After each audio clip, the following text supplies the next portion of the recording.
All right, Chris, we're live. Good afternoon, buddy. Oh, it's afternoon there. Nice.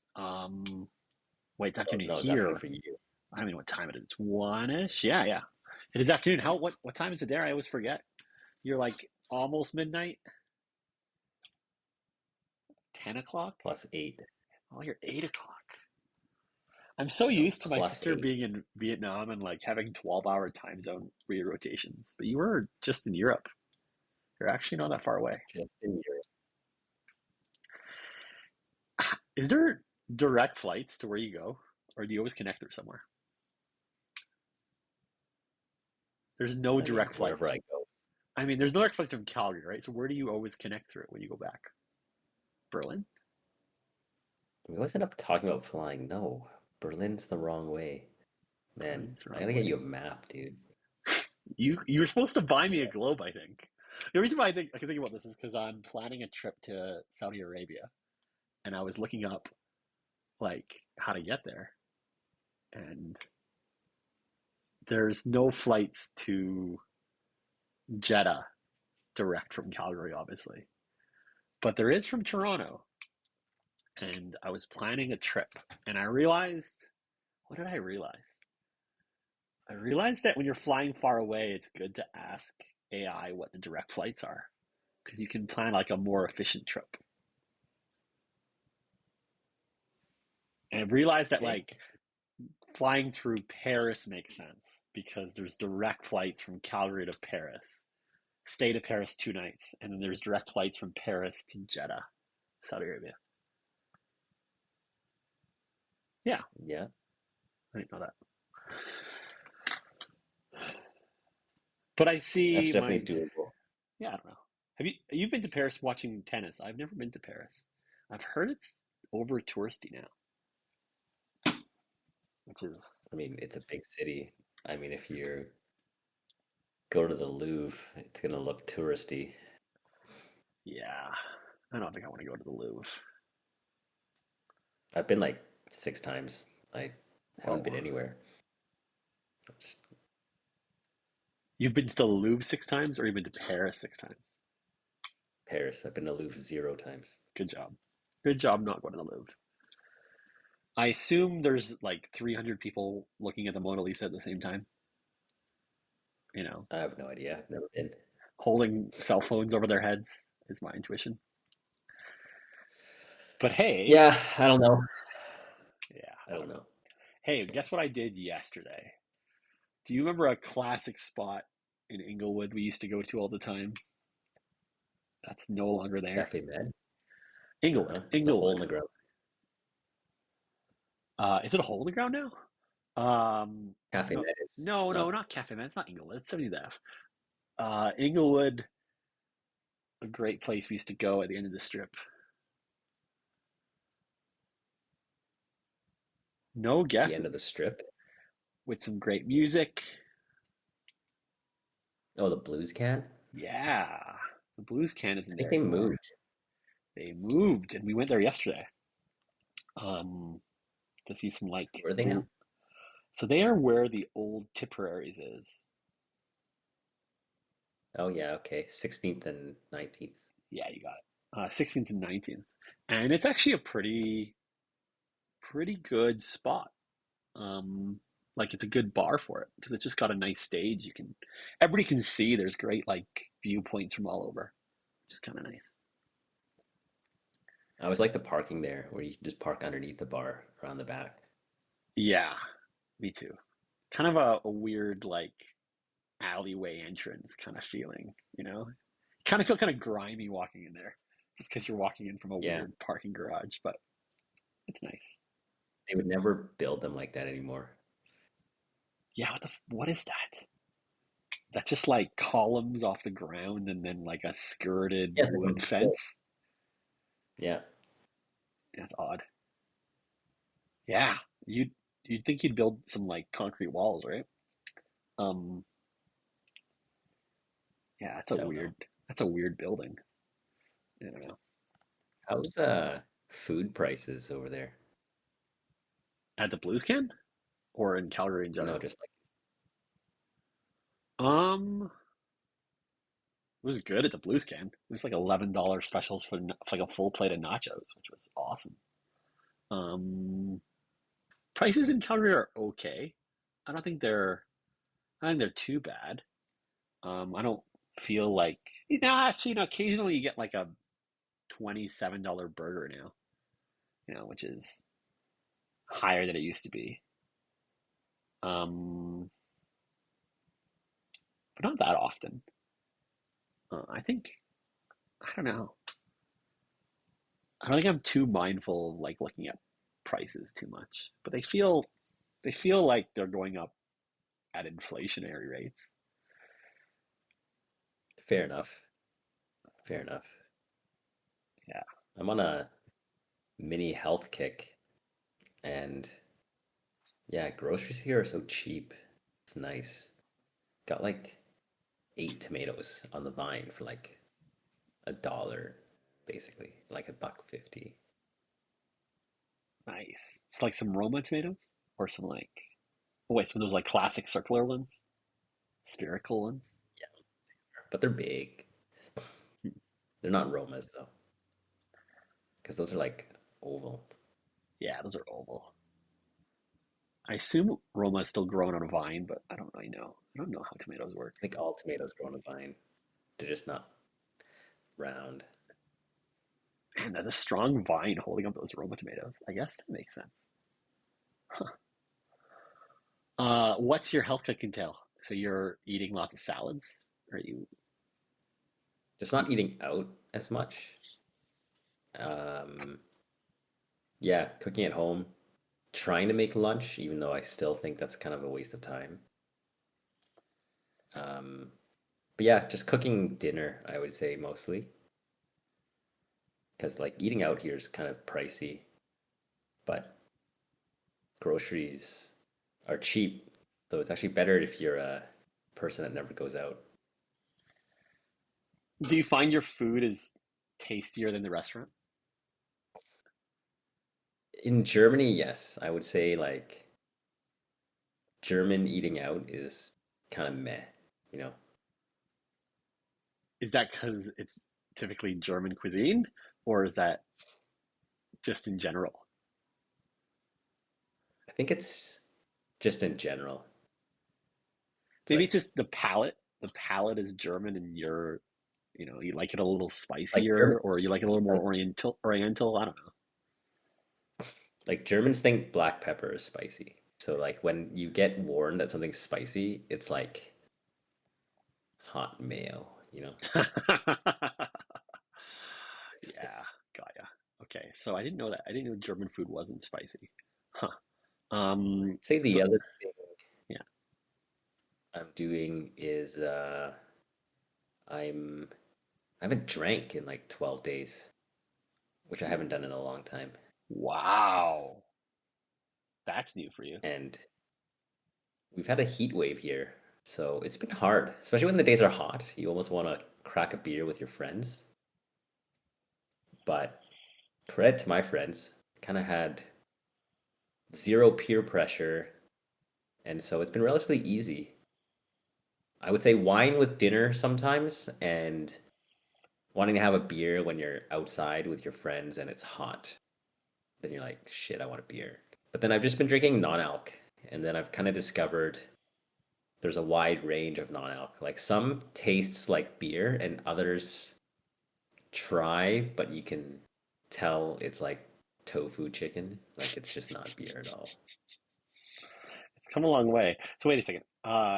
12 days without drinking beer, wine, everything, right? And how many years has it been since your previous high score of 12 days? Like, are we 20 years in the future, or has it been? I gotta say it's probably close to 10. Like I haven't not drank. Well, the high score is 2 weeks in the last 10 years. So I'm about to near my high score. Not very high, right? Definitely not very Um, high. but thankfully no cravings, no withdrawals. So I'm definitely not addicted to Wow. alcohol. I'm impressed with that because I think I would And sometimes consider maybe you be addicted to dude, alcohol. I wanted to start earlier, because I just got back from Calgary 12 days ago. So I haven't drank at all since I landed back here from Calgary. And it would have been longer, but ironically, my last dinner in Calgary was with like friends who happened to be in like AA, and it was them who convinced me to have a beer. It's so funny. I'm like, guys, I don't want to drink tonight, and then they're like, no, have a beer. It's like your last night. So funny. They're like swimming in your So it wake of your beer at would have been like dinner. 2 weeks had I not been peer pressured by my friends in Calgary to have a beer. Peer pressured by my non-drinking friends, That's of all hilarious, things. I think. Um, wow. I think it's hilarious that some people who don't drink are encouraging you to drink because that's like when your married friend tells their single friends to go like hit on those girls over there, you know? Because they Oh, just dude, can't.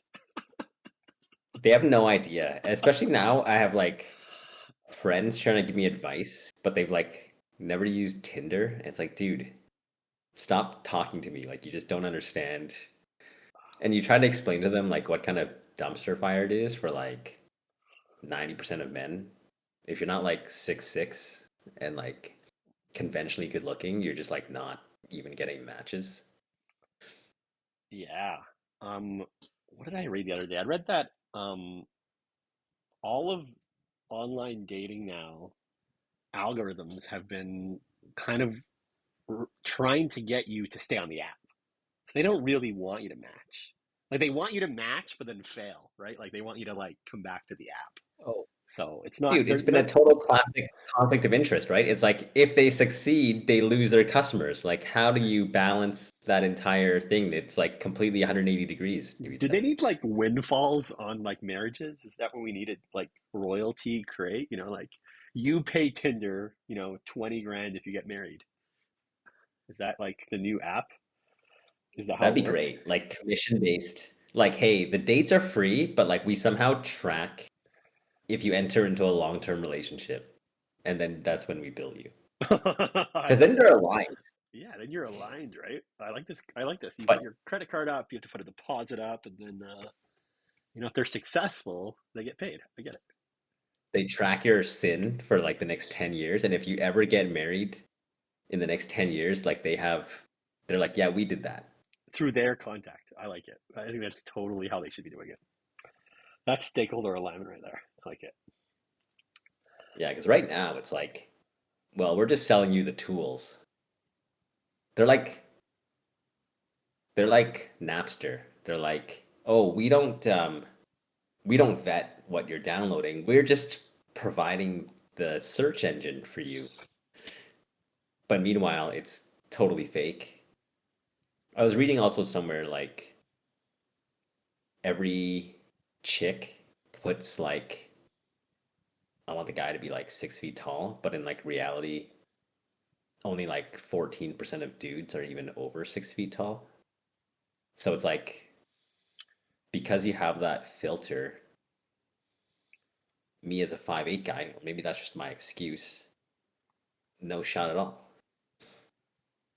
Then what happens is like dudes start lying on their profiles. And then like if I don't lie, I'm just losing the arms race. And so now the chicks are like expecting you to lie. So even though I put like 5'8", they're probably secretly thinking that I'm 5'6", Wow. putting I'm 5'8". Yeah, it is. It is a meta game. It sounds like poker. Oh, but I hate it because I don't want to play any meta game or any Yeah. game at all. That's why it's just so shit. I think it's So just evolutions of different strategies where like a really old school strategy would work, Like, I don't know, getting your parents to introduce you to, mates is the next cycle or something. I don't know if that's too outlandish, but like, I you think know, that's why you're seeing things like analog things come back, like Run Club. Like I know Calgary has at least one run club, and so does Dusseldorf, and it's like rammed full of young people. So maybe really, the answer is to like take like up running and climbing and I own a want to pick up dog. running. Dog definitely works. Running sounds. Totally. I didn't realize a run club is popular. Hmm. And that's why, you know what? Yeah. I gotta say, Blues Can yesterday was pretty disappointing in terms of what age demographic was there. Well, it's Um, probably the same demographic as a truck stop. um, yeah. Uh, Liz, Liz made a really good joke, and she was just like, I was trying to tell that to her while I was there, and she was telling me that it's the same people we used to go with 15 years ago, and they all just got 15 years older, and that's exactly it. And there's just nobody else, you know. We were the cutoff, and there's nobody else coming to blues. I think that same thing about raving. So now there's all millennials at raves. There's a lot of Gen Z also, but like it's kind of grown up with the crew. I don't know. So you just have to go to where you were going 15 years ago because you obviously weren't going to the Blues Can 15 years ago. I need to go where So I what? was going 15 years ago. So Yeah, where we were don't. you going 15 years ago? I don't know. Play Yu-Gi-Oh cards? Is that a thing? I think that's still a thing. Still a thing. I think that's still a thing. Analog board games where you're keeping score on pen and paper. I don't know. Okay, and just some more disappointing news. Why was I at the Blues Can yesterday? Because I was trying to go somewhere on a Monday night and it wasn't there anymore. And Chris, can you guess what that was? Broken City Comedy. Yeah. So it's no longer called It's Broken City, it's Modern Love, called Modern Love now, right? or the kids call it Molo. Yes, Molo. Molo doesn't exist anymore. As of, Oh, what is it now? sorry, Comedy Monday Nights doesn't exist anymore. Yeah, yeah. 20 years running, they closed in April. Is it And something that the pandemic killed, or no, I don't, yeah, I mean, a little bit. Um, yeah, I think comedy's hurting actually. I think we're going through a cycle of, comedy's not a thing anymore. Do you feel that? Bill Burr just released a special on Disney Plus, and I thought it was good. Ooh, I'll have to watch that. That guy's, I think he's gonna go down as one of the goats. But I Yeah, guess maybe that's not a good sample size because it's Bill Burr. Everything he does is funny. I think local comedy doesn't exist anymore at a level that's meaningful, or it's just a lot less. Similar to like a blues can thing. I think that's just I wonder if something wokeness. I wonder if wokeness killed comedy. aspiring comedians. I think so. I think wokeness did kill aspiring comedians. Um, yeah, kind of sad. That maybe like general anxiety. Like stand up is hard on a good day, but now when you have people who are like afraid to even have a face to face Phone conversation, calls. forget comedy. It's like Yeah. going outside is the anxiety thing now, not even getting on stage. Yeah, man. Going outside is an anxiety now. Yeah. I think that's new age. Okay. I think that's new world. So you tried to find stand up, and then you went to the Blues Can, which is nowhere near Modern Love, by the way. It's so funny. I was just talking to a friend today, actually, and uh, he's Scottish, lives in Inverness, or was from Inverness, and he's actually thinking about going back, moving there, which shocked me because like there's nothing in Inverness because one of our other friends currently lives there. And I wonder if it's like a grass is greener kind of thing. But one of his complaints was that Calgary has no music scene and has like, I don't know, doesn't feel like connected as a community.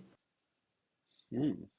But I'm Is like, will moving back to Inverness fix that problem? Like you're going to a town of like 50,000 people. So then I wonder if it's just like a grass is greener kind of thing. And something we talked about in person, you and I, Adil, and when we were offline, was like, you know, you know that feeling. that you only know as someone who's moved is like when you click something clicks in your head, you realize I'm going back. It'll be interesting to see what changes take place because now that I know how to notice that in others, there's a bit of an attitude change there, right?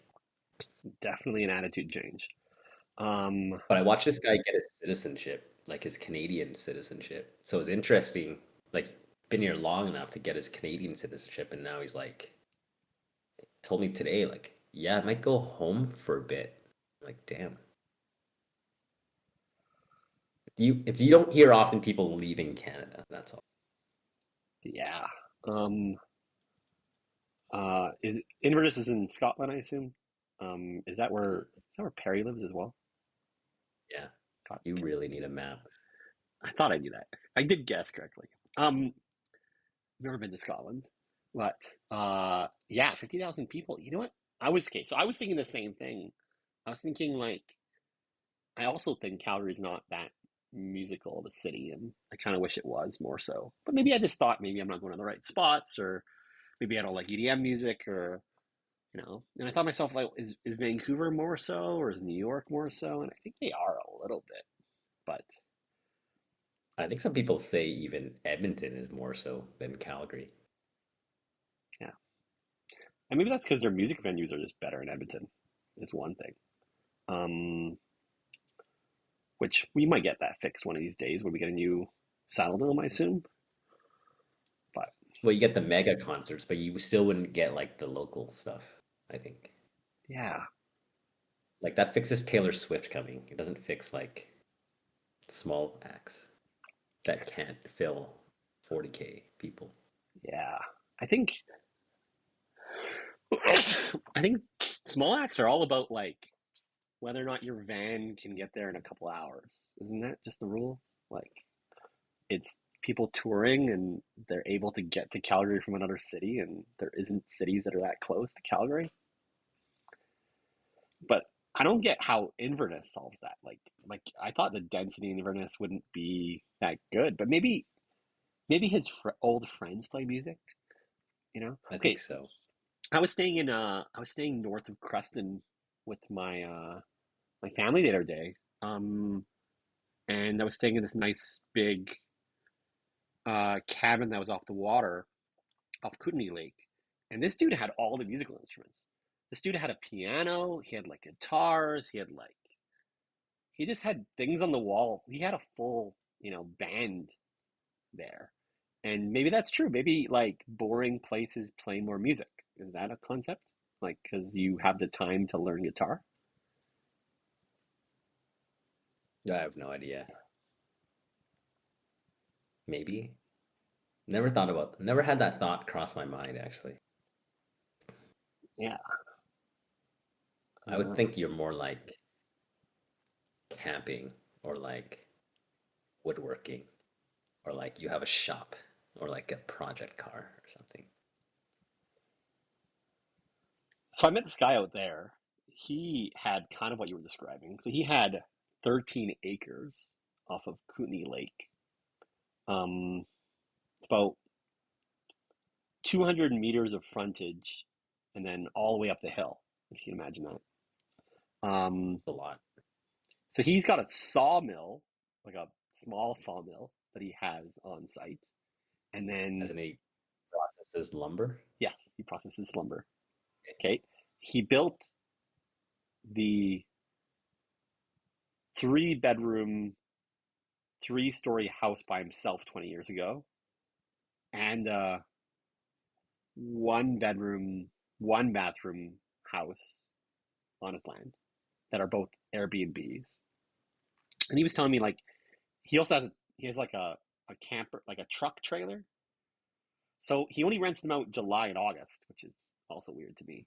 I guess people don't go up there and the rest of the year. Um, and he stays in his trailer when he has bookings. But yeah, he has a little sawmill because he built the houses and he like is slowly like building stuff. I don't know. But that was just, I mean, Very much an interior BC sounding lifestyle, which are like I've said before, they're just as redneck as rural Albertans, Yeah, they are. I think they are. Um, possibly more. I think it's because, okay, well, it's not obvious, but getting there is just far away. Like Edmonton's closer than that place.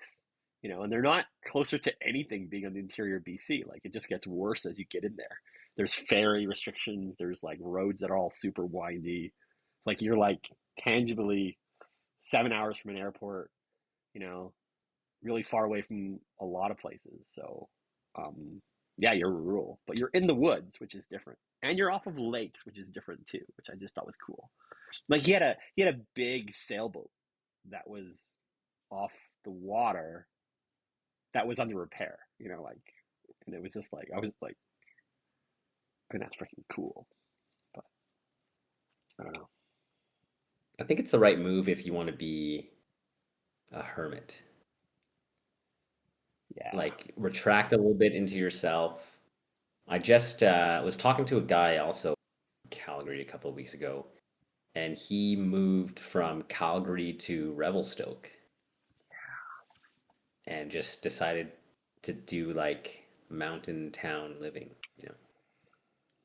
that's been on the bucket list for a long time, and I'm always curious what that's like. Like to me, Revelstoke looks really young. It feels young to me when I go there, but I don't know if that's truly the case. Um, is it filled with a bunch of Australian imports and you know? He was saying, like, I asked him why Revy and not like Golden, Hmm, and he said Revy sounds more like it's more like full of locals, whereas Golden is more full of tourists and transient people. I believe that.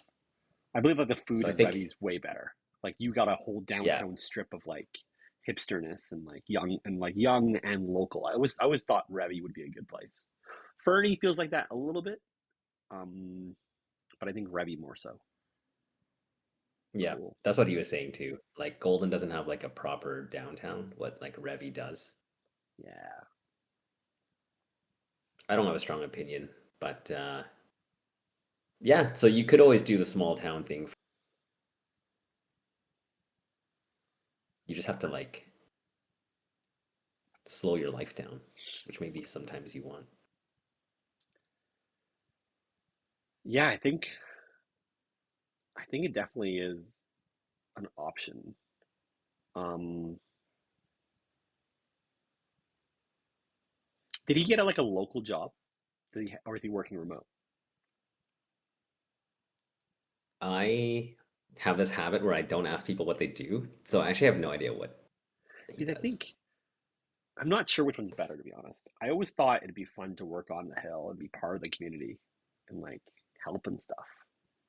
And then be part of like the inner circles of like going on the best snow days or like going backcountry or I think that's the way to go. But I can imagine with our like remote work that it's a lot easier these days to, be a programmer and work in Revy, but I don't know if that's any good. You have no idea. I have no idea what he does, actually. I can't imagine there's too much industry there, but again, I know nothing about those little towns. Yeah.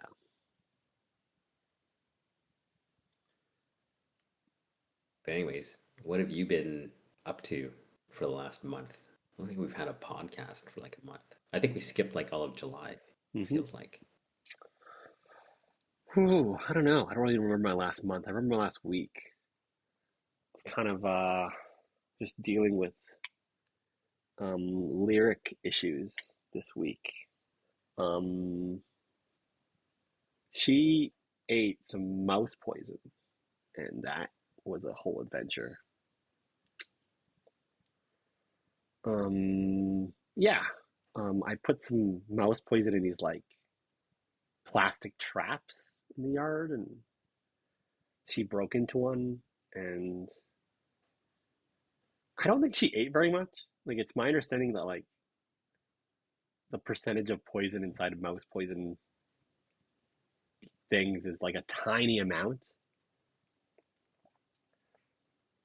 And compared to her body weight, it's like nothing.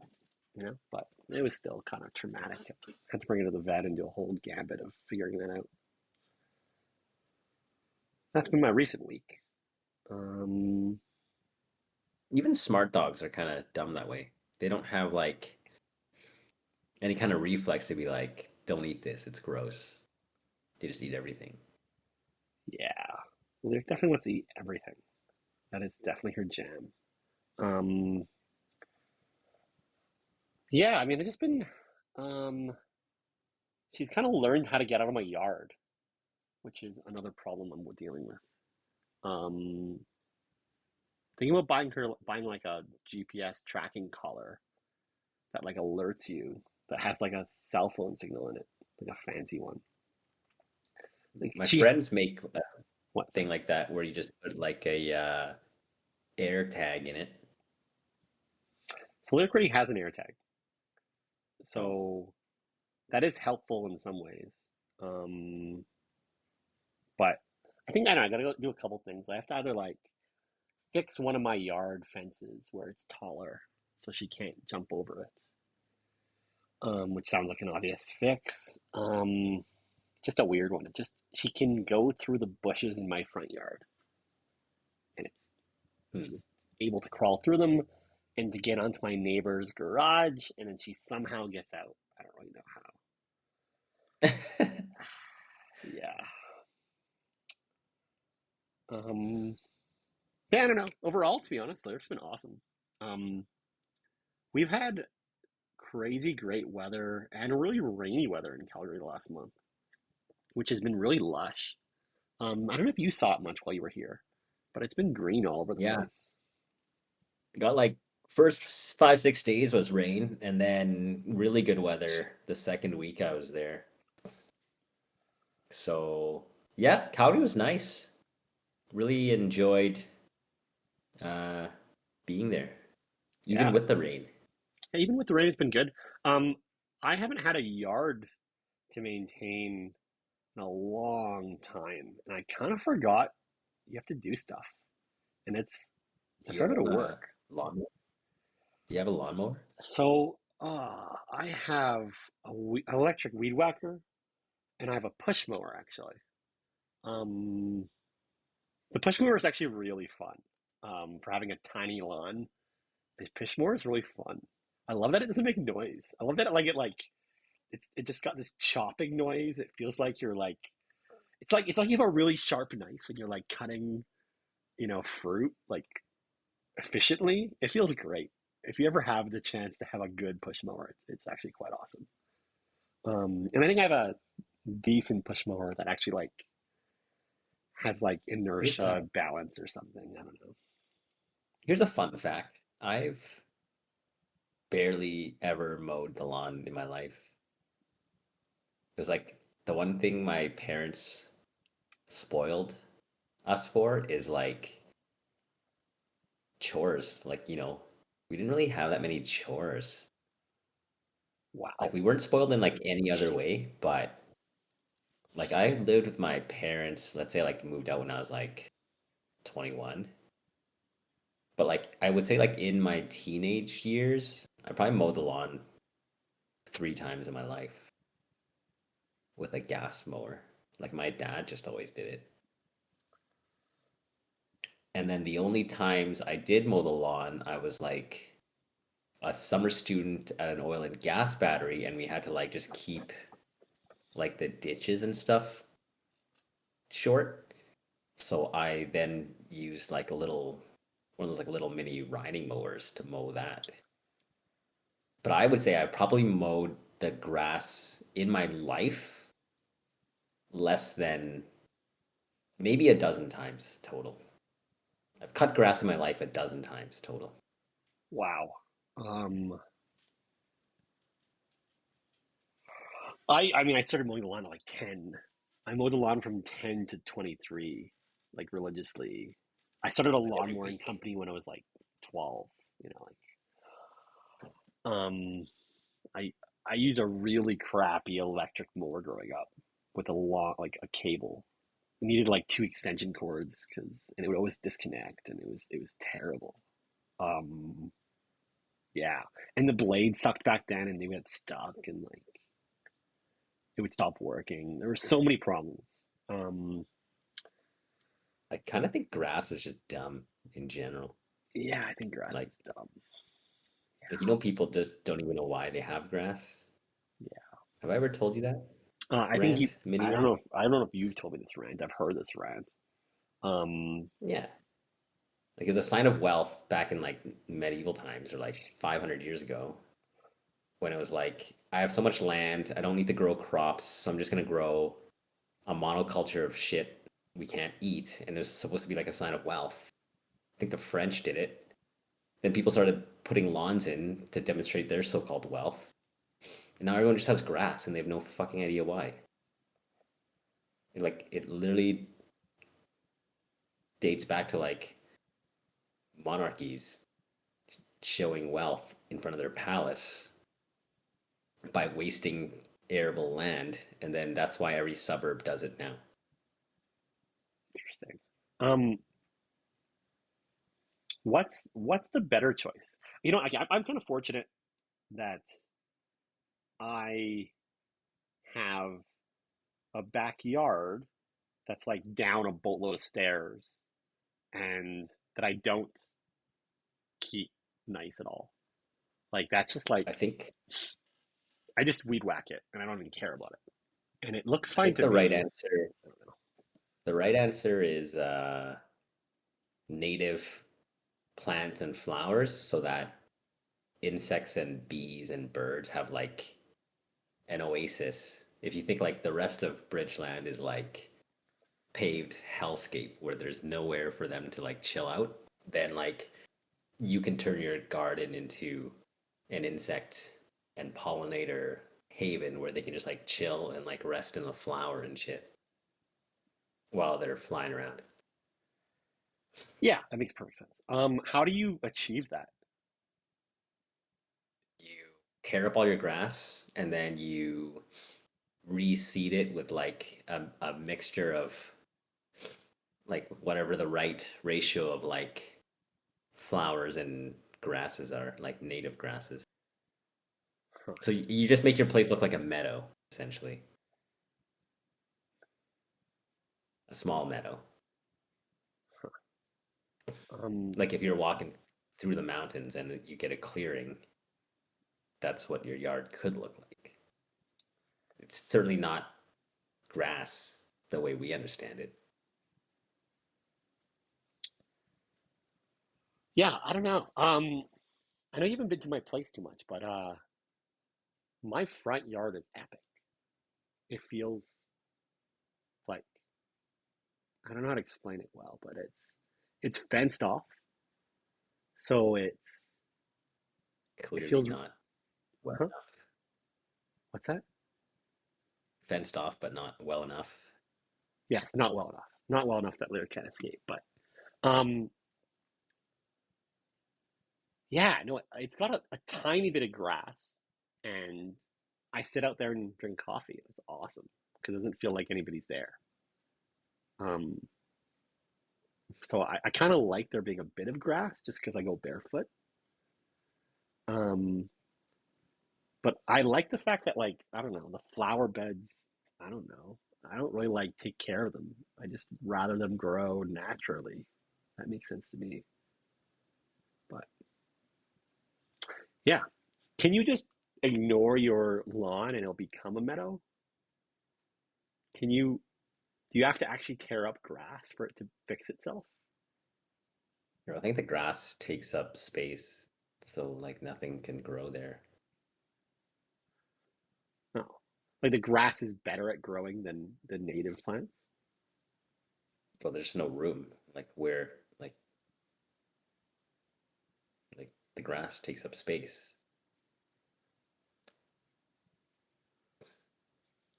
Like, would it be full of weeds? Is it just weeds? Is that natural? I don't know. I gotta imagine this. I've never seen. Huh. I kind of would like that. Kind of what I'm doing in my backyard. I think I would like my backyard just to be like that. Huh. When you move back to Calgary, are you gonna live at a particular place if you I come don't see back? myself owning a house because I don't want any of the fixings that come with the house, Yeah. like furnace and roof and dumb shit like that. Yeah. Um, I would say I would probably try the roommate thing again. Kind of ready for it. Spent like multiple years without one, probably since COVID. And I think if I uh, pursue meager retirement, then the roommate situation also makes sense from like a financial perspective. But I think generally I would just like the creativity of bouncing ideas off someone. Like if I'm cooking and I'm trying to be creative, I also don't want to just live alone while I'm doing that. I want to be able to like um, spar with somebody right away when I have ideas. So I think I want to live with someone smart that also doesn't have a regular job. Like someone like you. Like if you were taking roommate applications, I would not saying I have some ideas already. I've already um, sort of put out a small amount of feelers, like minor feelers. But luckily, I think there's like lots of people that don't have regular jobs. And actually, this podcast caused me to connect with someone like that, that you and I know. And yeah, we actually went out for lunch the last time I was here. And, there's lots of people without the Monday to Friday job. And I would try and be near those people and also possibly live with people like that. So you can just fucking go for coffee and brunch every day and just like be creative. Yeah. Interesting. Hmm. So that's my fantasy. But I think it's a pretty good idea. I'm also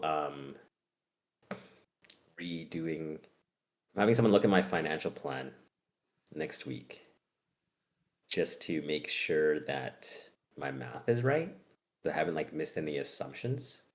Hmm.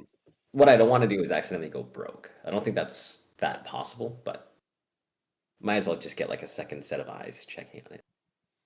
You can always go back to work. I mean, Yeah, I also really don't want to do that. I mean, you never know. I just put my Apega membership on hold today. Whoa. Why? Um, don't want to report. First of all, they only govern work in Alberta anyway, so I really could have done it last year. But last year I was a project manager, so there was like arguably some engineering work to be done here. But then as like managing director, you're really just directing traffic. You're not really doing enough technical work. You're mostly just running a business. You're not doing engineering. Why give it up though? Isn't You that still the pay your risk? fees on hold.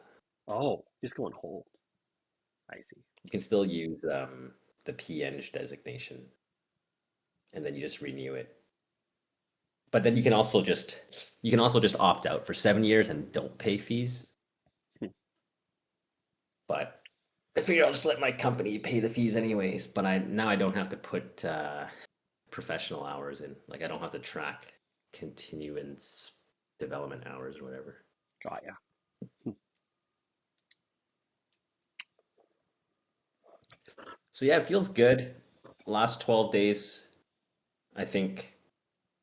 Um, yeah, just trying to manage my stress and trying to form a plan. Like a I think I'm less stressed because I'm taking steps towards making a plan. You know what I mean?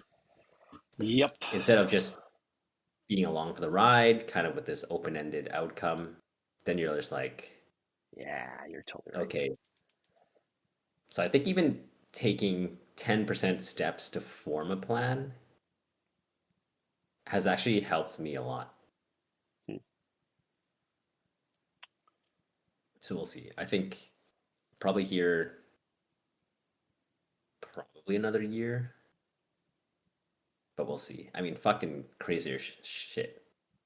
I'm at the point right now where I can't even predict a year out. Hmm.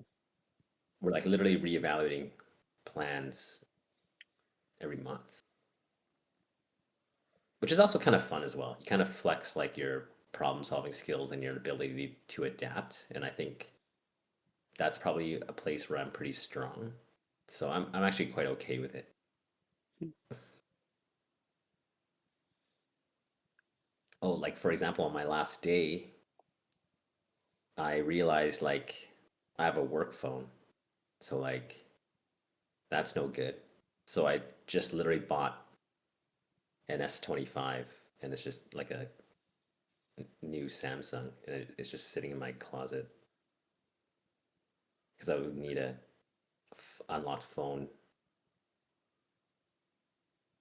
to I'm come confused. Do you home have two if I phones need it now, or do you have? because one's a work phone. Did you not have a personal phone for a while now?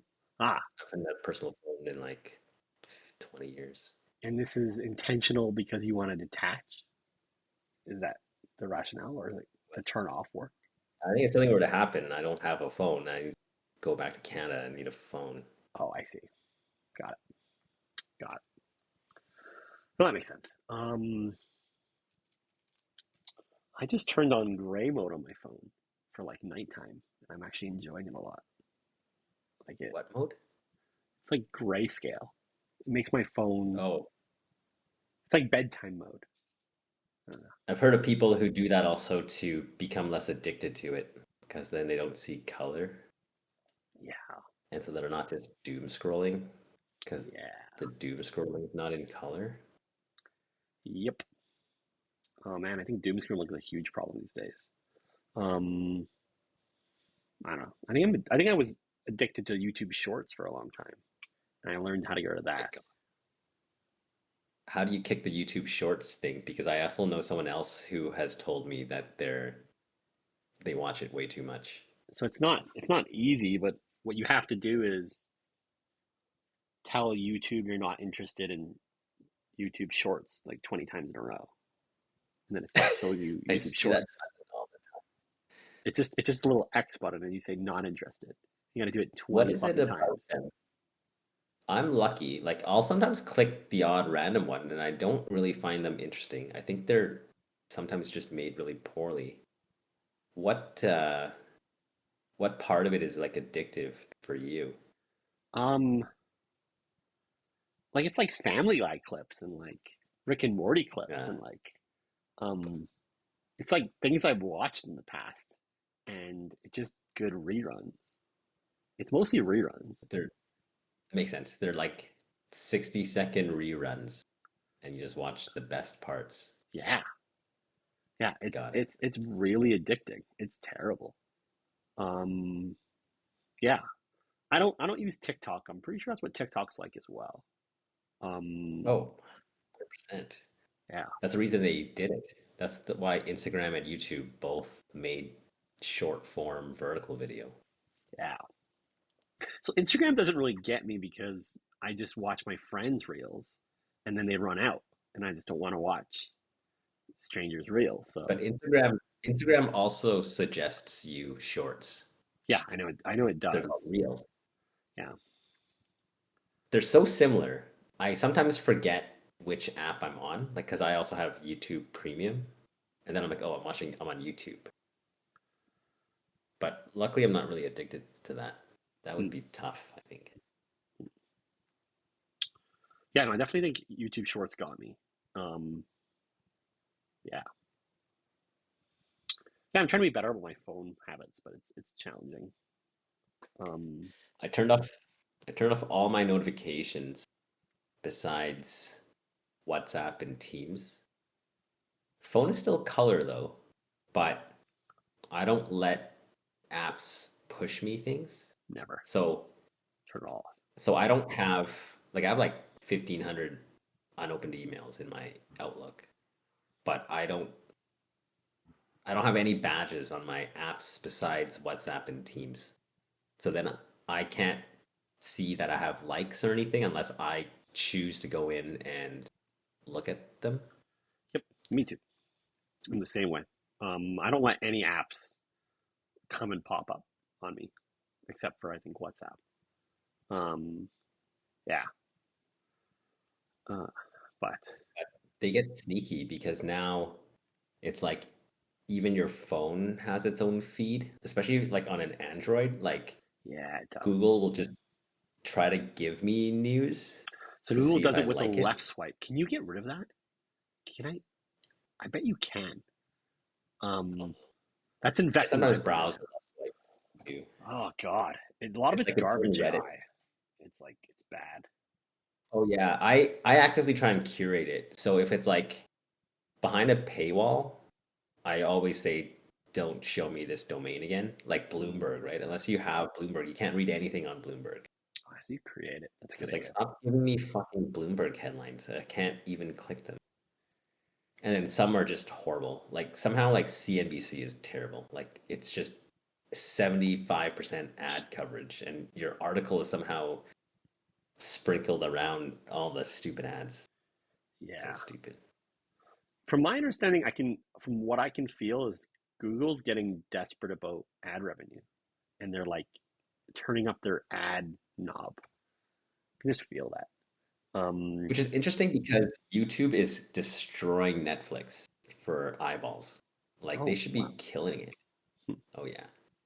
I think And YouTube has no production costs. It's fucking crowdsourced. that's true. So the model is structurally better than Netflix. They don't have to spend 20 billion a year making shows. Mr. Beast is doing that for you on Huh. his dime. Um, So, yeah, and you just so I'm share. also pissed off that they push so much shit when they're crushing it. I think they're crushing it. No, they're not crushing it because Google itself ad networks went down. Like the traditional Yeah, search model's losing, which used to be 70% of their money, right? So they're having to turn up. search is down. Search is down because of AI, Yeah, language models. But YouTube is like beating Netflix by like 2x. It's crazy. I think like oh, I YouTube didn't know has that. like 1/6 of all video minutes. Wow. Yeah. Huh, I didn't know that. And podcasts are all switching to video, not just audio. And Totally. most people are doing it on YouTube like we are. Yeah, it's true. Huh. I didn't realize YouTube was crushing it so much. That makes some sense, but Yeah, they're killing it. They're hmm. actually saying they should spin off YouTube because then you get to have Netflix like multiples. How much do you pay for YouTube Premium? So I think it's like 10 euros a month. Maybe it's 15. And you just avoid all the ads. Bro, if you watch 61-minute ads, that's an hour, and you don't make minimum wage, it'll be $15 a month for you. Like your time is worth more than like you're just paying to get your time back, essentially. Interesting. Like even if it was 5 seconds. Why don't I Like let's say you use? smash skip ad on time every time, you're probably still wasting 10 minutes a month. Like whatever your time is worth, it's worth it. Interesting. And you know, I've thought about buying it, and it just never occurred to me it was It's worth the it. best. I also just It's I like watching ads because I like to learn marketing. I always found that was a good technique to like not keep track of where marketing is and what people are doing. Fuck, but I'm considering it now. Because it is something I watch it's too much. almost I'm debating if I had to keep one, would I skip YouTube or Spotify? And I like YouTube Music is almost as good and the quality's better. It just has worse library. Oh, Like interesting. I think I would keep YouTube over Spotify.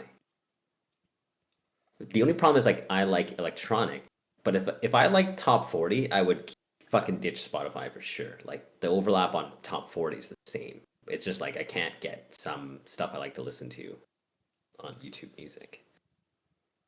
Interesting. But if I had basic bitch taste, it's like identical. And you get free music and get some other goodies as well. Hmm. Do you watch Netflix or Apple or Amazon TV at all? None of that, eh? No, but I have them all. You have them all? I mostly What? You I have them mostly all? generously just give it to my friends. I just gave everybody New York Times subscriptions this weekend. Nice. Because like I was paying 25 a month for myself, and to add three more users, it was $30 a month for a family pack. And I was like, fuck it. For $5, like I'll just be uh, I'll rather win social capital for $5 with my friends, you know. So I did. They were gone in an hour. I posted it on Instagram and three people messaged me within an hour. Nice. See, now I'm sober, I'm drinking Pellegrino. Well done. But I'll be Um, drinking again soon. I think you're gonna be like me when I go to Asia. You're gonna be drinking when you're in Calgary. It's probably gonna be your curse. And It's been tempting, man. I did a campfire by the river the other day, and it was so tempting to drink. Because like everyone else is, it's fucking 30 degrees. It's like I just want a cold beer. I'm camping in the city for 4 hours. But yeah, I have Netflix, which I pay for that I never almost never watch. I have Disney Plus. I'm on someone else's Spotify, which is nice. And I have YouTube, New York Times, Amazon Prime. So I think I have five subscriptions, which is essentially a Spotify. cable TV just from different providers. Yep, pretty much what it adds up to. Netflix and Spotify for me. And I'm on somebody else's Amazon, which I never use for Amazon TV or whatever. But I use actually my phone. I actually use Amazon Photos. I don't know how I ended up with. I think it's because wait, what? Amazon has Photos? unlimited photos. You just pay for your video storage. So if you only take photos, it's unlimited photo storage with your Prime account. That's how they get you. But then eventually you take enough videos that you want to keep them. And then I've upgraded my video storage once, but it's $3 a month. So like I don't care. Hmm, But interesting. it's death by a thousand cuts. They all get you. Yeah. Do you Now I go can and never leave. sort through all your stuff eventually? Like your videos? I just sort by date. I used to. So I used to move like back when digital cameras were a thing, you Yeah. take them off your memory card, then you say, "Oh my God, my trip to Europe 2010." And then but now I also think photo search is so good now. I can like Yeah, you can search search by place or by like face. thing or like, yeah, totally, right? Yeah. So now it's like your Gmail inbox, right? It's just a giant pile and you So spray it. your exclusive phone camera now? You don't use a digital camera at all? I will, like when I went to the Galapagos, I took a digital camera for my telephoto lens. Then I had like a really expensive lens that was really useful like 10 years ago. And then I fucking realized the phone was taking better photos than even that expensive lens. And I often found myself just then keeping my telephoto lens on the camera body and then using my close-up shots. Because with the three cameras and the blending, like it's crazy how good phone cameras have become, I would say. Don't you feel like it's cheating though, that it's like AI manipulating your images to make them look great? And like it purposely makes them look great? You know, to be honest, man, how is that any different than someone photoshopping their raw files after and adjusting Definitely. color and adjusting? I think it's kind of the same thing. So I'm not a snob about it, to be honest. Huh. And then I think for socials, because like the Samsung S24 started doing it, I just started AI editing the shit out of the background because when you tell a when you tell us when you send a photo, you're like trying to tell a story or like elicit an emotion. It's not it hasn't been accurate for ever since filters existed. So I think being like, hey, some dog ran through the back, but otherwise the photo is great, you can just fucking clean that shit out. Again, it's Wow. the same as Photoshop. It's like, oh, can you Photoshop out like a stray hair or I have a zit? Same fucking thing. I didn't And realize now you AI touch up does it your for you. shots. Damn, wow. I Um, can literally take a picture of the someone in front of the Eiffel Tower, which is what I did when I was in Paris 2 months ago, and we photoshopped out like three people, and no one noticed. And it looks like you're just alone in front of the Eiffel Tower. Perfect shot. wow. I'm super old school. I don't use filters. I don't like It using literally filters. takes 5 seconds. I know It's how to like do it. the computer is so crazy now. I just don't do it. I know how AI works. I've done it on Photoshop. Like I've done the I tasks, I but I just think don't in do it. two phones, like by the time it gets to this S28, you should just I think you'll just be able to toggle a setting that says I don't want people in the background of my selfie. It's like if you're using front camera, just take them out. Don't make like right now it's like, oh, you need human intervention it in the bottom to say it's been AI generated, even though you can just crop out 10 pixels at the bottom to get rid of that. But once people accept it more, I think it'll just be like a setting that says like, please just automatically do this. Like I don't even want to see what's behind me. You know.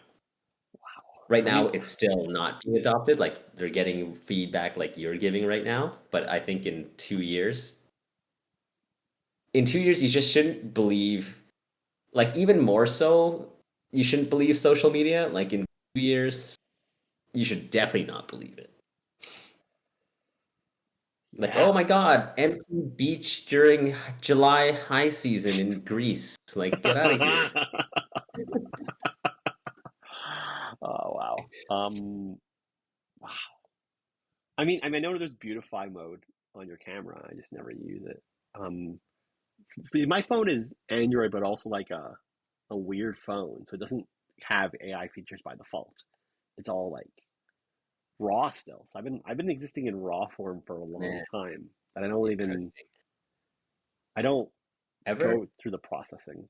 I don't know. Yeah, since I left Devon, I've just decided I want like the top of the line phone. So ever since like the S10, like I've had the S10, 20, 21, 22, 24, and the 25 is just sitting there. But it's just like I like them because it's your sliver of being a billionaire. Someone said this quote, right? It's like if Bill Gates or Jeff Bezos wants the best phone in the world, like we can also have that. It's like one of the Mm, few things where like they cap out at the same place we do. So it's like why not just enjoy that piece, that one piece of the world where you can have the best of it. interesting. No, I won't live I'm on for an it. island ever. I used to follow the top of the line mentality for a lot of technology devices, but my phone is one where I don't because I don't like breaking it. Which is crazy because you interact with it every day. It's like the one thing you should, like the So I mean, hours you spend handling I it. have like top of the line VR set, I have top of the line laptop, but for me, I just don't like breaking it. So I just don't. I choose the Yeah, one don't that's not break. breakable. So I just don't. I choose a military grade phone. I just hate breaking it. So it doesn't have It's the chicken fancy or the egg. features. It's the expensive sunglass dilemma, which like people are like, oh yeah, I don't buy expensive sunglasses. And I'm like, well, maybe if they were $1,000, you'd care more about them and not lose. I, but I used to, and I still break them. It's the fact of the matter is, if it falls out of your pocket and lands on the ground, it can shatter, and that's fucking So garbage. I went, no, I haven't used a phone case ever since I had. Oh, actually, I've never. And yeah, So my S10 broke because I sucked, and my 21 was pretty beat up. My 22, not a single crack, and my 24 I've had now The one in my pocket right now I've had for like 16 months and no, never really dropped it. You never really You just dropped it. learn how to predict its slipperiness. So now the biggest risk is like when you ask someone else to take a photo for you, I warn them. It's like, hey, there's no case because people are not using. Although I do see more and more people not using it, actually. Interesting. It's meant to be enjoyed, I think. Life's short. I'm gonna consider going back. Um, I convinced one person to take their case off, actually. I don't have a case, but I don't like breaking phones. I just buy a phone that has a case built in, right? Oh Well, god, they all do, not just microchips raw dog in the earth. yeah. Why don't they just make rubber phones? Like, if they make, like they know 85% of the world puts a case on their phone. Why don't they just make the phone? They Why don't they make more make them money. rubber? They make more money because it breaks. I asked I this would question sell about it. why don't we have rubber bumpers anymore? I guess they look bad. But like you see those little like blocks on the side of your doors, like door, um, what's it called? They're Door molded. ding, not moldings. Like no, the ones you see like the little sticky blocks that people put on their doors to prevent them from getting scratched. You know what I'm talking about? So they don't get door dings because it has a protector or whatever. I was just thinking about that today because um, part of it is also like the social contract because it's like if someone parks next to you tight, you could still be courteous and like kind of squeeze in, right? And like slide yourself into your car. Or you can get mad about it and be like, why did this douchebag park so close to me and just like hit the door and not really take care? Like in Europe, parking lots are just tighter and like people are just, even if they're tight to you, I get the feeling, or maybe it's a fantasy, that people still get out of their car carefully. Parking lots are tight. But I think if the parking lot, like where I park my car, existed in North America, my car would be covered in because people would just take it somehow make it offensive to themselves. You know what I mean? I mean, I was just actually having that thought today. I've heard in France people like push other cars with their car Yeah, to get into a spot. yeah. So And you're they just must like, have it's rubber a bumpers cultural then, thing. right? It's like, But they must yeah. have rubber bumpers, right? Yeah, Or they're just called bumpers. So it's just like, yeah, hey, even if I have a nice car, the bumper's scratched up a bit because people are bumping them. exactly. So I It's don't the know. I think I'm disposable part of your car. That's why they come off and they clip on and they're plastic. Like they're painted nice, but they're actually still plastic, where the rest of your car is metal. So, but people have somehow decided, like in North America anyway, like bumpers are off limits. Like even if you yeah, scratch my bumper, it's a police report. It's yeah, like they no, are. that's the whole point of the car. That's funny. I didn't realize how bad that is. But yeah, no, that's funny. Um, I assumed it was just because they don't make phones with bumpers. They don't make cars with good bumpers anymore because they get more profit by them breaking. But I don't know. It's possible. We just gotta like lower the standard back again. And I always wonder like how many people like resell their phones. Like when you put a case on it, the whole point of it, I don't know, is to make it nice for the next person when you like inevitably trade it in. I don't know. Like I don't understand like the what's the rationale between making sure it doesn't get scratched at all. I don't know. Yeah. Hey, here's a weird But one. anyway, Do you yeah, wear an undershirt? no. Now, some people wear undershirts, right? Like I used to wear an undershirt when I was a kid because it protects your clothes from sweat and um, getting So dirty, I guess. I'm lucky because I'm not a sweaty guy if I'm just walking around. Like I sweat if I'm running or shit. Um, Same reason I don't have a flat sheet, I guess. because the whole point of that is to make sure you don't mangle your duvets with sweat, I guess, Oh, is that what a on your flat bed. sheet's for? Oh, Like if your comforter is nice and those are hard to wash, this flat sheet is like the sacrifice because that's easy to wash. It's just a sheet.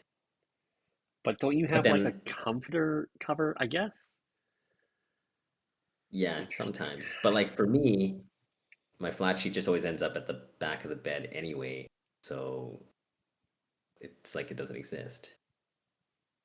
Um, I think the reason I don't have undershirts, number one, they're annoying.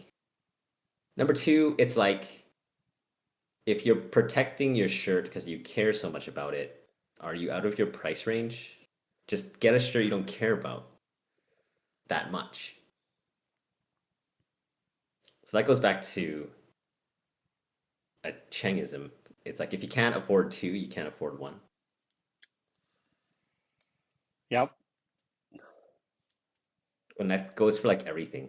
Like if you care about it too much, you're probably like stretching, whatever that might be. Sounds elitist, but Yeah, I don't know. I am a sweaty person, and I should probably wear an undershirt to be honest. But I just don't. I just forgot to do that growing up, and I don't know. I think I stopped at like 7 or 8 or something, and I just stopped wearing undershirts. And it seems genius now. It sounds like the smart thing to do, to be honest. It sounds obviously the but right doesn't it answer. just slow it down? I don't get how they work. What if you just sweat through it? Like, aren't you just buying yourself time? Like, eventually, if you sweat enough, don't you just sweat through it? Like, how does that work? I think it's a concept of wearing layers as well, but I don't know. I don't know the answer to that. Yeah, you wear layers because, like, okay, let's say it's cold out. You're buying yourself time. You're like, okay, I can be outside for 3 hours, but eventually you'll freeze to death if you're outside for too long.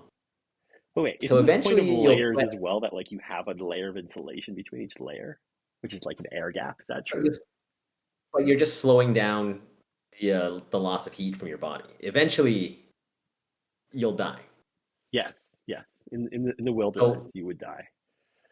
so Um, an undershirt, depending on your level of sweatiness, how much time is that buying you? Like a trip to go get milk? Is I it think it's like a the day. full I think. work day? I think it's a full day, but I don't know. I don't know. For me, I would say if I'm just sitting around, I have infinite time. So I guess again, I'm lucky that I don't need one. And then if I'm playing tennis and I know I'm getting sweaty, buying myself time doesn't matter at all. So then it also just doesn't. Yep, yep. That is a weird question though. No one's ever asked me that. Yeah. You didn't learn to wear an undershirt growing up, obviously. It wasn't the thing. From Interesting. who though? Who would have I learned it from? Well, Like my parents, I would parents? assume. I assume your parents. So this is a No, my dumb parents thing. didn't teach me anything. God. Well, okay, this is a today I learned thing. You're talking about door dings. I didn't learn how to exit a car door properly where I don't hold the exterior of the door while you exit. Is that how you exit a car door? Like you hold the door while you exit? Do you know what I mean? I usually hold the handle and then I push the door open. Is that what Yeah. you mean? No, no, no. I'm just saying, okay, as you're stepping out, do you put your hand to avoid hitting the car door beside you? You put your hand to grab the exterior of the door with your hand as you're stepping out, especially in like your Integra. Sometimes I'll grab the depending on the shape of the door, I'll grab the pointiest part so I don't hit my neighbor sometimes. Exactly. Exactly. That's the move I didn't learn growing up at all. I've only learned that in the Oh, last 2 or 3 years. oh, damn it. I thought there was gonna be a better choice. There's no better choice. That is the right choice. I just didn't know Oh, it. that is The wrong choice is just to like put your body and try to squeeze through the gap, and then the door just swings as far as you can avoid touching it. Right? That's I never you're considered an that, but absolute ah, psycho. But the concept is like you're supposed to like it's like a maneuver. It's a weird maneuver where you put your arm to prevent the door from swinging as you're exiting. You're gonna reach out. You're reaching anyway. So rather than reaching for the handle, you're back 6 to 8 inches to just grab the door frame. Yes, yes. I never learned that growing up at all. And then you don't have to move your hand to close the door because you're moving your arm anyway. Side. So you get out, step out, and then you just close Yep. without moving your arm. Something I never learned, but now I Fascinating. do know it. Who taught you that? How do you learn it Um, today? Evelyn taught me that. Yes. That's hilarious. Hey, Yep. every day you learn something new. Yeah, I think so. I taught a friend how to spell finagle today. I don't know if I want to try. Oh God, I don't know how to spell Don't worry, it finagle. wasn't a test. And Nice. then they were like, I was spelling that wrong my whole life. Hmm, that's not an interesting story. Hmm. I mean, still trying to spell finagle in my head, but Bro, um, total subject change, by the way, do it. if you're ready for it. I'm ready for it. I've been on a fucking rabbit hole of trying to invest in Bitcoin miners. Yeah, you have. Damn. I don't know why you're so interested in Bitcoin mining. Um, tell us, I think tell it's us. easy to model. I think it's easy to model. It's Is the like concept like electricity comes out, or like electricity goes in, Bitcoin goes out. You so? can build a model on that. Are you calculating like the energy cost of these Yeah, plays, and you're figuring out yeah, that they're efficient, and that's why you can find good yeah. cost multiples, and It's you can power find in. it's really easy to compare comparables, I guess. It's power in. Then based on their cards, you get a hash rate per kilowatt. Mm. Then you have the cost of the power, and then you have the network total hash rate and difficulty level. And you can figure out how many bitcoins they're gonna. So you chain those four things together, and then you basically can compare companies' cost, break-even costs for Bitcoin based on what GPUs they have, where they're tied into the power, and all their op costs. You know what? It does seem like an easy calc. The comparable sounds really easy. Um, Then, and then are I was you like, okay, I can build this model because that's like what I do. Man, there's so much good talent out there. I paid a guy $6 and he already had all the models built that he updates once a week. I joined his Patreon. It's my first ever Patreon I ever joined. oh, Some obscure dude already builds perfect models. I watched like three.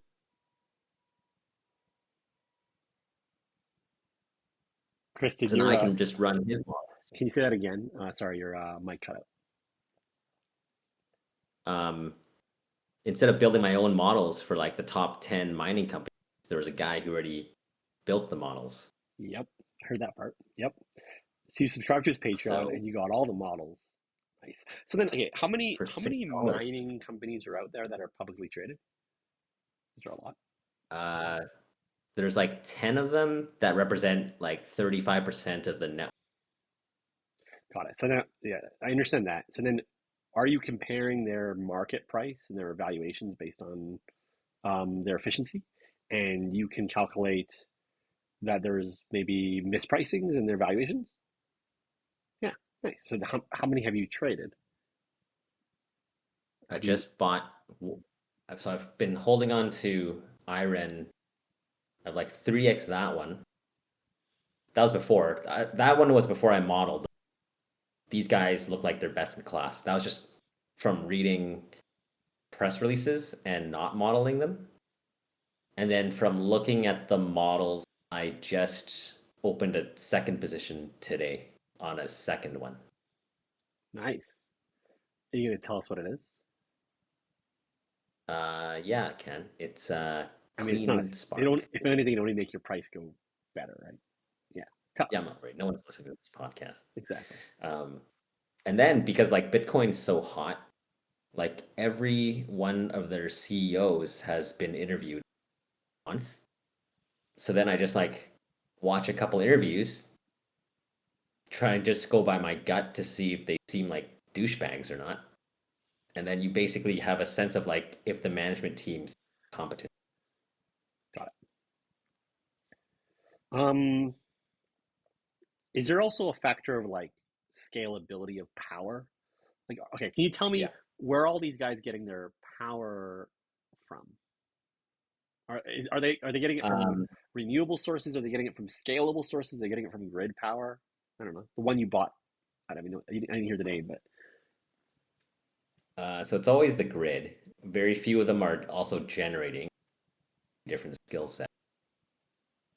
That being said, at least one of them have bought a wind farm. So I'm like, okay, well, we'll see how good you are at operating a wind farm because that's not the same as operating Bitcoin.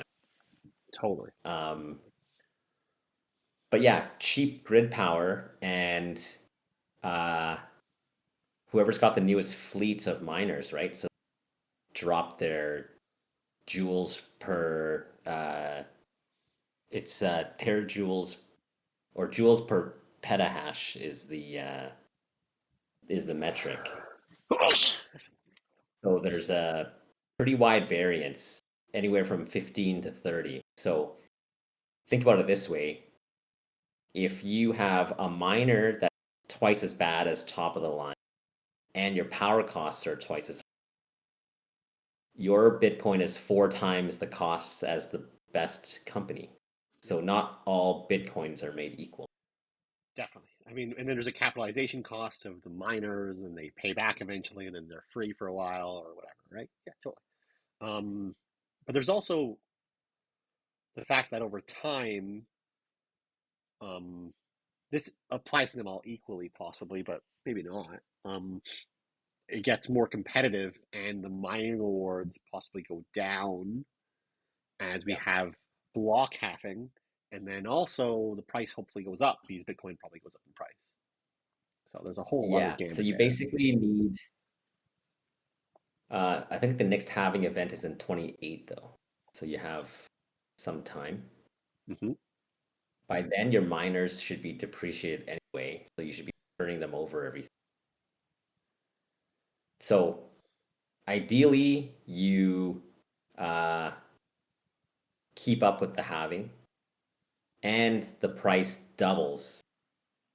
Like if Bitcoin's at 200, then it doesn't matter that it got It's twice as halving. hard. Yeah, exactly.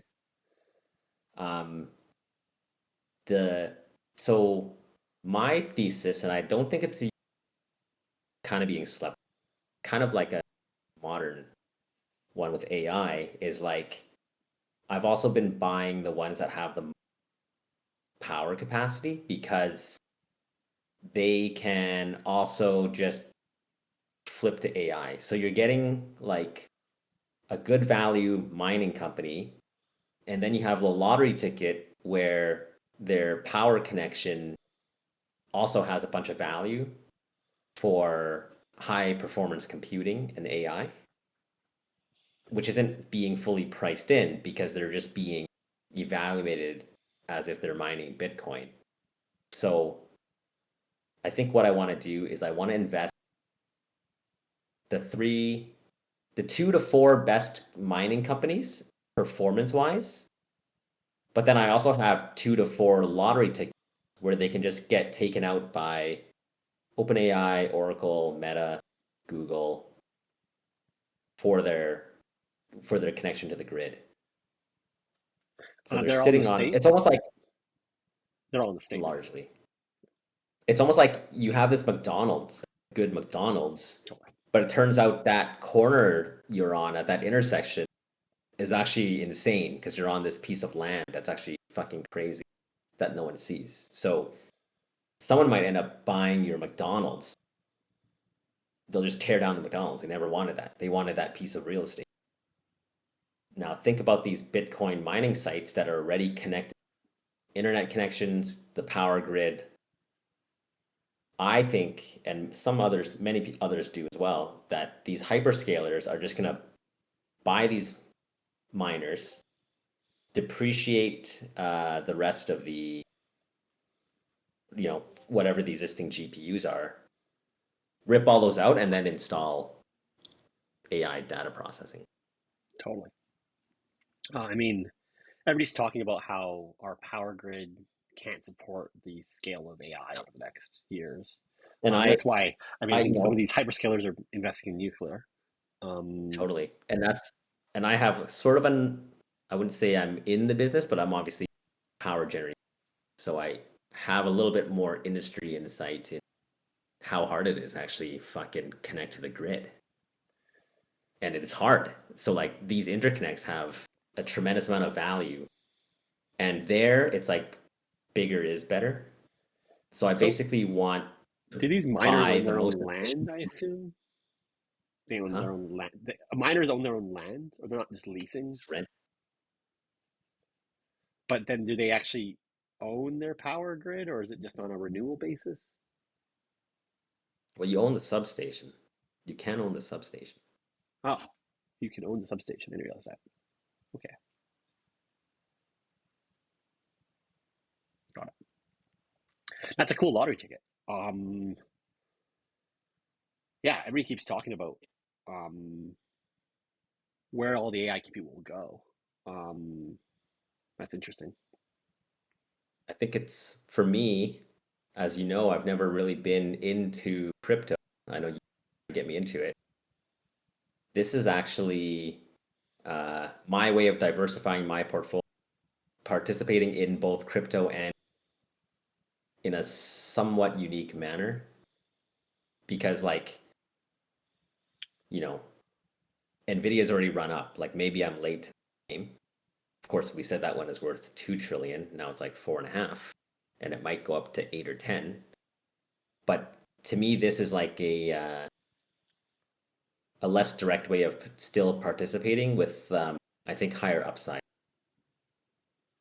than trying to buy meta now. Um, yeah, interesting. What are the things that I've learned from crypto? Let's see here. I mean, your biggest risk is the crypto price, if I were to guess, and know that, Price.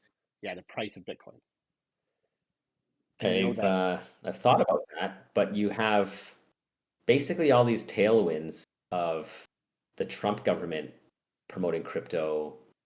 They're now saying you can do crypto in 401ks. Can everyone, multiple sovereign nations are starting a crypto reserve. The US is thinking about doing. El Salvador already is. Um, I think there's more stuff supporting a price run up than like the macro seems positive for crypto right now. yeah. I think it's weird when you have countries competing against each other for mining as well, right? Like that's a weird one, which I can't completely calculate on how that affects your miners. If realize that like um, the price can drop, and then also competition can be created for that hash rate, and it's possible that can affect their rewards as well substantially. It's not really substantial. I think the biggest input is power cost of anything. If you have a bad power contract, you're already fighting uphill battle against the best. Yeah, I can see that. So newness of the fleet and then like efficiency of your miners plus power costs are your two biggest factors, I'd say. Interesting. Because the network difficulty and all that, that's the same for everybody. Now there is one company that seems to have developed some sort of algorithm whereby, like, I don't have to tell you, and maybe you can tell me, but it's like obviously whoever solves the block first gets the Bitcoin. So it doesn't matter if you were 99% done, someone like beat you to it, you don't get the reward. So Um, this company seems to have found a way to be like they can predict when they're not gonna win the block, and then they Wow, abandon it. that's cool. Um, And so you can catch that because for their hash rate, you'd think they would just be able to mine a certain amount of Bitcoin plus or minus some luck, right? But then the amount of Bitcoin that they're able to mine with the hash rate seems to be above explaining just luck alone because they're basically abandoning blocks they know they can instead of wasting compute on them. yeah, that's an interesting one. I didn't realize that was possible. I could see how. I'm trying to think how you could do that. Um,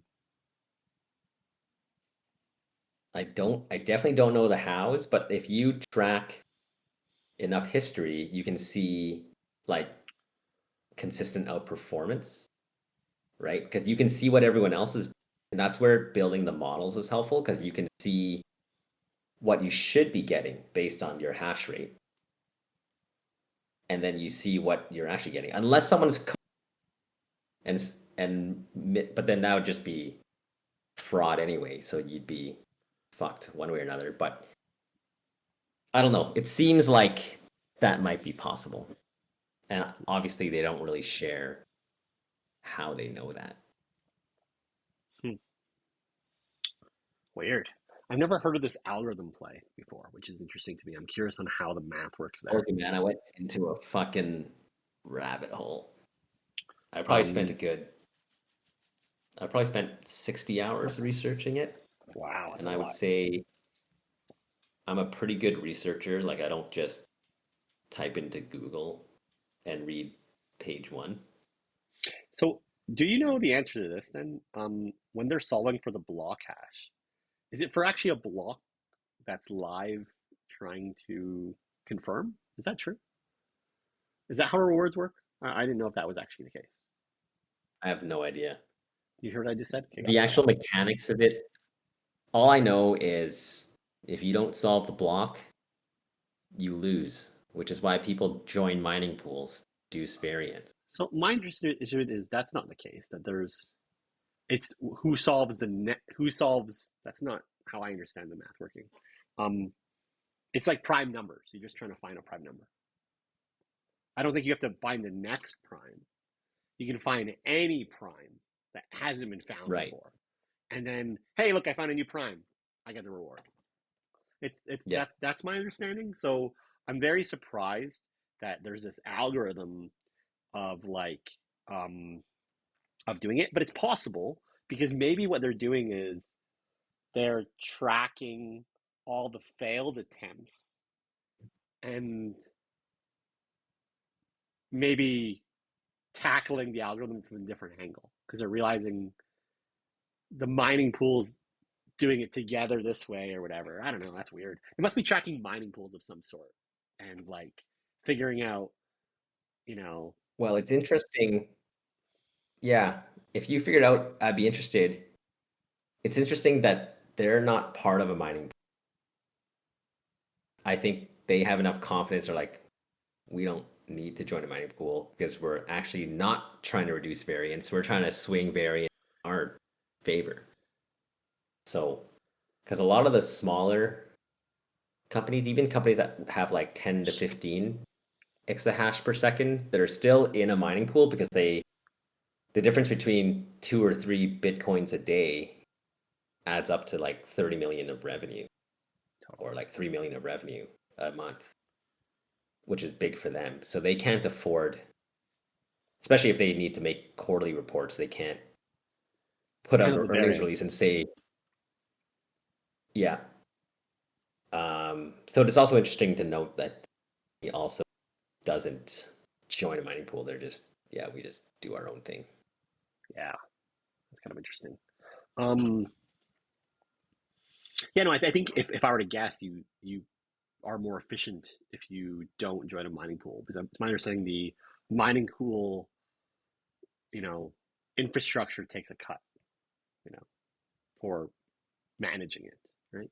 And Um, I think if you're trying to outperform your competitors, you're actually doing the opposite and normalizing everybody. But anyway, my knowledge is pretty new, but that's cool. You're I can learning it. see myself spending more time. So I was looking into something this week, which was kind of new for me. Um, there's this protocol called Qubit that like was able to take 51% of the hash rate for a chain called Monero, which I just thought was impressive. And I was just looking into how that was even possible and what the implications of it were. And it was just interesting that that even happened. Um, and what they did Well, then was, yeah, sorry. doesn't that by definition just become the main chain then? Like they just stole it? Um, kind of. They only did it for like 2 minutes or something, and then they did look, we did it. We're gonna stop doing it now. And I think what they're proving is that you can attack a chain, a proof of work chain, um, by using their protocol layer. And their protocol layer, like aligns miners in a certain way that, to attack a hash rate and incentivize them with their own token dynamics, and they can attack certain chains. Um, yeah, it was just interesting. I was just reading about how they did that, and kind of shocking that they did that. Now, what I realized as well is what can they do with that power? And I realized the power isn't actually worth it. You're not allowed to write into the past of a chain, right? But what you can do is do like a double spend attack, which I thought was interesting. Um, and that is why certain exchanges turned off Monero ability to trade because they were being attacked, right? But that's interesting because um, if some of the bigger chains got attacked, like Bitcoin or even like Dogecoin, it can affect their price substantially. And I just didn't think that was possible. From my understanding, My understanding, a $6 my billion understanding for chain Bitcoin though attacked a is like $50 billion chain, which is interesting. exactly like you can't outcompete people who have gigawatts of power working on Bitcoin. You would need by proxy an equal amount of power, like electrical power, to do that. And Totally, that's just like not physically possible for Bit. totally. Like there would no way you could deploy enough compute because there's a limitation of available energy to own 51% of it, I think. Exactly.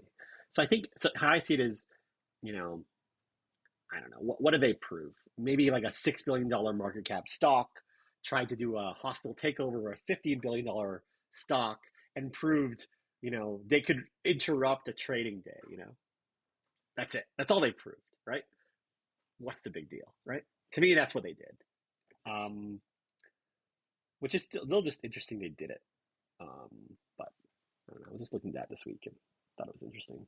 Um, it's kind of weird that Monero hasn't kept up with, all the cryptocurrency prices, which is too bad. Um, but yeah, I mean, that's Bitcoin. Ethereum doesn't use that protocol anymore. Doesn't use electricity like that anymore. So, Yeah, um, I know. But I think that's why they've deviated a bit from Bitcoin. yeah. I would say better for the environment, probably worse as a curiosity for investors. Like I just feel like the momentum for Ethereum has dropped since that happened. Huh? Why would the investors care less about it?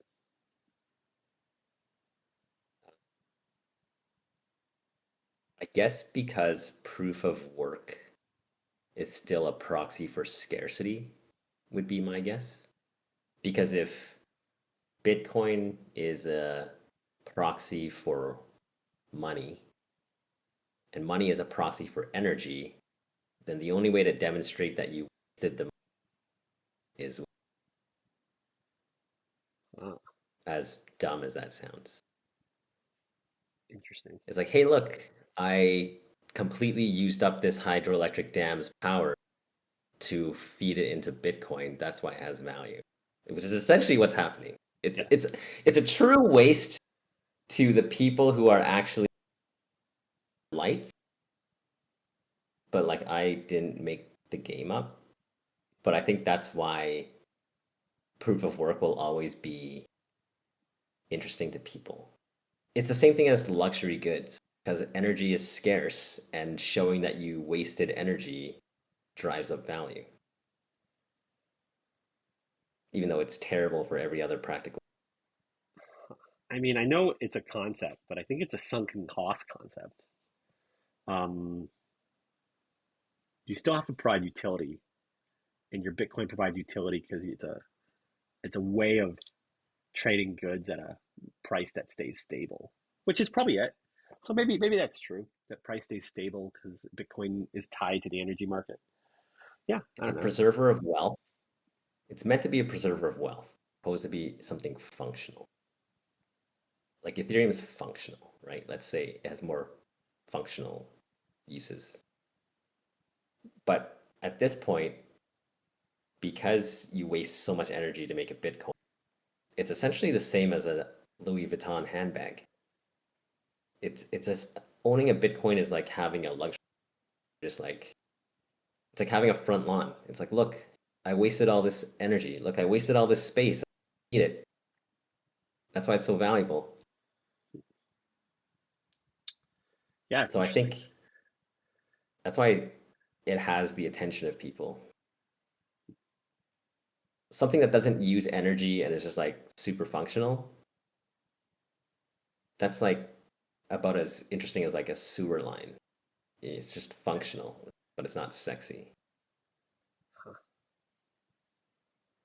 I wonder doesn't if capture like I wonder if it'll matter interest. that stable coins are on it, but I don't know. We'll find out. I think COVID, again, a very elementary understanding.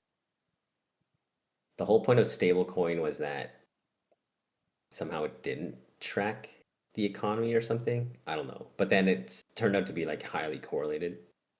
I don't know. No, I think stablecoin is just a representation of the U.S. dollar. It's just pegged to a U.S. dollar. Right, but like even if the economy, but when the economy tanked, the US dollar didn't tank that much, and then all the stable coins. So it wasn't actually tracking the Yeah, dollar there that was a number of closely. crashes, where certain Yeah. stablecoins So then were it basically, they lost their credibility, right? Because it's like the whole point of it is that it doesn't crash. It's supposed to just follow it one to one, but it yeah. didn't do that. So You're referring to I Luna. think people lost interest. You're referring to Subit, but I think the two other stablecoins that didn't crash are still around and have proven stability. And I think they're a better version of a US dollar. And I think they might just be more useful than US dollars in third world countries and other countries. And I think that's just what's going to happen. Um, and I think because, a third of the stablecoins are on Ethereum, it might actually matter, but we'll see. I don't know. Um, I have a mini success story, I guess. My fantasy sports site. I raised prices this year by like almost 10%. So like $5 on a $60 product. And inelastic demand. So I was probably underpriced the whole time. I think I'm plus 10% in sales orders, like number of orders still. So raise the price, still growing. So making more, doing the same amount of work. Congrats. Here's a question. My cost of goods, which is like basically the print shop I drop ship to, they haven't raised their prices. Do you be a nice person and just give them a raise, or do you continue just operate as normal? Ooh. Um, that's a good question. Like they haven't raised their prices at all throughout the pandemic, and it's like, guys, if you raised your prices by $5, I would just turn around and raise my price. So I think it's risk of ruin, right? Um, a lot of people don't calculate this correctly. I'm kind of mad at like humanity for not calculating risk of ruin correctly. Um, But is there any way besides just nudging it upwards until you see it plateau? what do you, wait, sorry. I think we're talking about different things now. Nudging it upwards, like nudging the prices upwards. You continuing to up your price. Yeah, you should do that as in you should try to find profit maximization by pushing your prices to the right efficiency. But your question was, should you pay your print shop more out of being nice? And I don't think the answer is being Yeah, nice, actually. The answer is it's risk of ruin. So, how I see it is, you know, will you, I don't know. I see people using like coupons or using deals through their friends or getting hookups to certain places and not realizing some businesses die because you didn't pay them enough. And if you return too many things to Costco, Costco just gets worse. So totally agree. That's what risk of ruin means. I didn't know what it that's meant. what I'm defining it as. So if you rip off your print company and they're too lazy to raise their prices, and everybody does this, eventually the one day they're just like, "Hey, Chris, sorry, we can't do it anymore because we're not a bankrupt. We didn't get paid enough, right? Because they were too Mm, dumb, right? That's my risk of ruin right. concept, right? People used to do this to me at axe throwing and archery games. Like, I, I would pay to go to my own venue after I no longer being a founder because I knew they were hurting and I would still pay because I didn't want to see them die. But a lot of people don't know that. A lot of people don't realize that. And most people think selfishly about themselves. Like I see like business owners at like shitty, I don't know, souvenir stores once in a while, and I can tell they're like suffering, and I just go pay $10 just because I don't know. You're supposed to. I I just did that actually at a place. Like I could tell they were too quiet. You know what I mean? And you're like, well, I like what you're doing, so I'm just gonna pay more. It's gonna pay more. Exactly. Just pay more. But Now, that's it's hard. It's hard because what you really don't matter though, right? The whole consensus matters. It doesn't I really work agree, actually. It doesn't really work. I don't know. but do I get more goodwill out of it? So let's say I sell 300 units a year. If I give them an extra dollar or $2 a unit, it's $600. Of course, it's 600 of our net margin that we won't get. So that's like a nice meal, I guess. So it's like, okay, do I buy them dinner for goodwill? And also like it's also multiplied by instead of them asking for it next year, you also get like the beauty of like, no, I insist you get this raise. Like we like working with you, right? But I would agree, obviously, if we're not paying them a buck or two a unit and we're seasonal, like they were fucked anyway.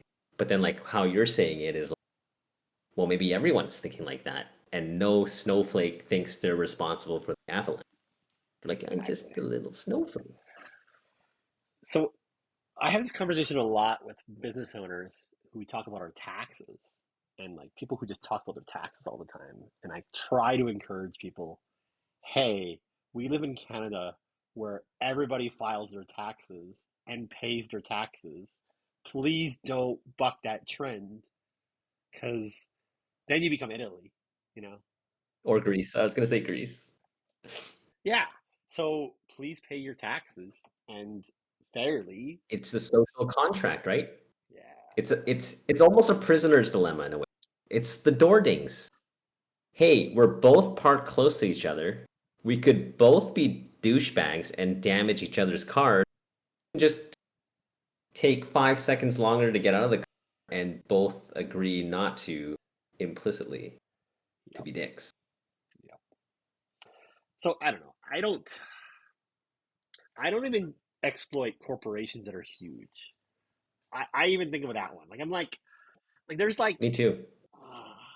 I don't go on my way to steal something from a big corp, even though they make it really easy. Like I've heard of things like I don't Well, know it's the Costco return policy, man. exactly. It's Same the thing. Costco return policy.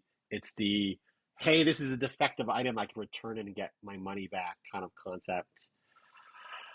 Bro, it's Like like my yoga studio passage. It's like, hey, I can sign up with a different email and get the intro again. I was like, well, that's not the spirit of why that exists. exactly. It's not the spirit of why that exists. And I believe in that. But I gotta say, there's a lot of people who don't, and a lot of people are self-maximizing. And I gotta say, it's not wrong. It's right for most of it. The calc makes sense. Um, I But that's the prisoner. That's literally the prisoner's dilemma. It's like you're just. I think I'm arguing with you here. You're just hitting a local maximum. You're not hitting the absolute maximum, right?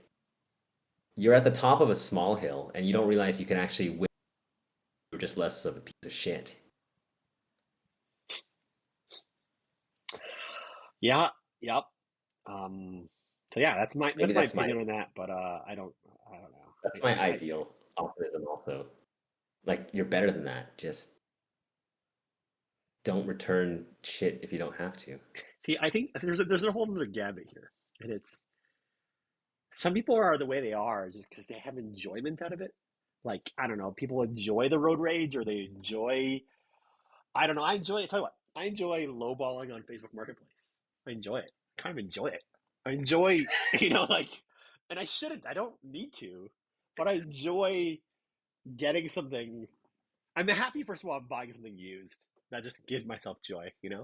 But secondly, I don't mind, you know, asking for 30% off or 40% off because I think it's fine. Um, but some people, I don't know. I get that some people do that. People coupon because it's fun for them. It's their hobby. It's their activity. They Costco line up for fucking 45 minutes, and it's a waste Here's how of I feel about time. that, But they do right? it. They do it. I get it. Here's how I feel about that. I think it's like there's two examples where I feel like similar. Number one, it's card counting at blackjack. It's like if you're smart enough to beat blackjack, then beating blackjack is a complete waste of effort. You could add another to anything you do instead of professionally getting banned at casinos. Um, so if you're smart enough to like have a system where you're like couponing with like reasonably good outcomes, what might look, what is that, $100 a week? Go learn to trade options and make 10K a week. It's like to me the same amount of effort. So I fundamentally am against card counting and couponing. Like if you're smart enough to do that, you're pointing your super strong laser at the absolute wrong thing. Yeah. I agree with you at a personal level, but I get that people are different. And you telling somebody else, "Hey, your life's not efficient," isn't isn't the fucking isn't there an answer? It's just like they see it as efficient. They're enjoy I they think they it's do their life because they do their hmm, life. I So mean, I don't. It does. if I we're gonna get realize. into semantics, it's efficient, but it's not effective. Like you're being efficient. I bet you no one's buying but is it effective? Are you like impact matters, right? It's sort of like when you can still work hard at the wrong thing. That's what couponing is. Uh, That's what negotiating on Kijiji is. but You're it's almost like if you like shitty beer, right? And somebody's telling you like you're doing it, you're not effective. You should be drinking good beer. You get good beer for the same price as your shitty beer. Why are you doing that? And to them, they're just it's not it's taste. It's enjoyment, and enjoyment's the wrong thing to be. I think that's the difference is that some people enjoy it. They enjoy the game they've created. They enjoy the hack they've created. They enjoy the the version of it. So I don't know. like, yes, but it's like, okay, that's like arguably like taste is if you're just like money is like measurable and like in theory logical, right? It's like if someone would be like, why don't you just be a drug dealer? It's like number one, same thing. Am I smart enough to be a drug dealer? Yes. Why don't I just go do something that makes way more money than most drug dealers, unless you're Escobar? Like, well, Like, I'll give you an example. I would take a It's more self satisfaction to not have kids. That's my statement. You know, you get more enjoyment by not having kids. Why would you have kids? Because you're obviously sacrificing your own time in life. Why would you have kids? That's the argument. But that's just not. the reason that the reason that argument falls apart is because you cannot A/B test having kids That's true. You or can't not. A/B So the test lived having kids. experience is different. But you could stop counting cards and go apply that somewhere else. And I think Right. You get. I learned how to trade options and I arbitrage by the tiniest margins, which is what card counting is. So it's like you could literally try it. You can't try to have kids and then not have them. So there's like no, it's not quite the same metaphor, I think but you're. it's the same as we talked about this before. It's the same as churning credit. It's like it's dumb. It's a dumb sink to put your mental power. And anyone that's doing that should just redirect it. It's not it's the concept of something that's strictly better. I think like card counting and churning is strictly worse than some alternative that's out there. That's all. Yeah, I agree with that. Well, let's wrap that up with I don't know. Don't cheat on your taxes. That's my and There's don't tax cheating, which rip is off small illegal. businesses. I don't know. There's tax cheating, which is illegal. But there's tax avoidance, which is what everyone should do, right? I think some people mistake those two things. They lump them into the same thing. True. It's not the same as making fraudulent returns, which is just fraudulent, right? Correct. I would That's say, just stealing with a few extra steps. but I would say don't largely avoid on your taxes. You know, Chipping the government out of a large sum of money that, in the spirit of what it should be, go by the spirit. That's the concept, I think. Just because you can doesn't mean you should. You know, but I don't know if I might do the snowflake. I might play the snowflake card thing because if the government really wants to like collect more money, just raise corporate taxes by like 0.1%. Doesn't that already outstrip what any individual household pays on you know? I think it's just slippery slope. We all start trying to cheat. We all cheat. For sure. You hit some critical mass. It's like the Tinder height thing. I can't I should really put I'm 5'10" on You should. You're because 5'10". they're You're already right. coming in expecting that I'm 5'8". So, and that's what I am. Well, that's a good place to wrap. All right. Good pod, buddy. See you later.